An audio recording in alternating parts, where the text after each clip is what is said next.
విద్య, వ్యవసాయం, పౌరసేవా విభాగాల్లో మెరుగైన సేవలు అందించేందుకు ఆంధ్రప్రదేశ్ ప్రభుత్వం మరో ముందడుగు వేయనుంది. సాఫ్ట్వేర్ దిగ్గజం మైక్రోసాఫ్ట్తో అవగాహన ఒప్పందం కుదుర్చుకోనుంది. సమాచార సేకరణ, విశ్లేషణ, ముందస్తు అంచనాల కోసం అజూర్ మెషిన్ లెర్నింగ్ ల్యాబ్ సదుపాయాన్ని ఏపీ ప్రభుత్వం వినియోగించుకోనుంది. చంద్రబాబు, మైక్రోసాఫ్ట్ సీఈఓ సత్యనాదెళ్ల సమక్షంలో నేడు ఒప్పందం జరగనుంది.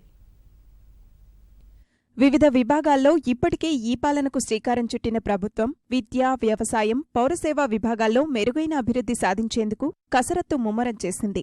ఈ అంశాల్లో సాంకేతిక సహకారం కోసం మైక్రోసాఫ్ట్ సంస్థతో నేడు ఒప్పందం కుదుర్చుకోనుంది. దీని ప్రకారం వివిధ రంగాల్లో సమాచార సేకరణ, విశ్లేషణ, పథకాల ముందస్తు అంచనాల రూపకల్పన వంటి అంశాల్లో తోడ్పాటు అందించనుంది. దీనికోసం మైక్రోసాఫ్ట్ రూపొందించిన Azure machine learning and advanced visualisation lab విధానాన్ని ప్రభుత్వం వినియోగించుకోనుంది. నేడు హైదరాబాద్లోని సచివాలయంలో ముఖ్యమంత్రి చంద్రబాబుతో మైక్రోసాఫ్ట్ సీఈఓ సత్యనాదెళ్ల భేటీ అవుతారు. ఈ సందర్భంగానే ఒప్పందం కుదుర్చుకోనున్నారు.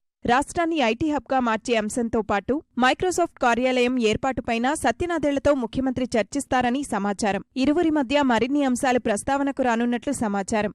ఇక వ్యవసాయం, విద్యారంగం, పౌరసేవల్లో మరింత సమర్థంగా పనిచేయడానికి రాష్ట్ర ప్రభుత్వంలోని కీలక అధికారులకు క్లౌడ్ టెక్నాలజీ, మరికొన్ని అంశాల్లో మైక్రోసాఫ్ట్ శిక్షణ ఇవ్వనుంది. మైక్రోసాఫ్ట్ అందించే Azure machine learning tools and Power B సాంకేతిక పరిజ్ఞానం ద్వారా పాఠశాలల్లో ఎదురవుతున్న డ్రాపౌట్ సమస్యకు తగిన పరిష్కారం దొరకనుంది. విద్యార్థులు ఎందుకు రావడం లేదు, ఎక్కడెక్కడ డ్రాపౌట్స్ అవకాశాలు ఎక్కువగా ఉన్నాయి, నిరోధానికి ఏ విధానం అవలంబించాలన్న అంశాల్లో ఈ పరిజ్ఞానం ఉపకరించనుంది. గతంలో బడి పిలుస్తుంది కార్యక్రమం కోసం కూడా అజూర్ బి పరిజ్ఞానాన్ని ప్రభుత్వం వినియోగించింది. ఇక వ్యవసాయ రంగంలో ఉత్పాదకత పెంచేందుకు ఉన్న అవకాశాలను కూడా విశ్లేషించుకునే వీలు కలగనుంది.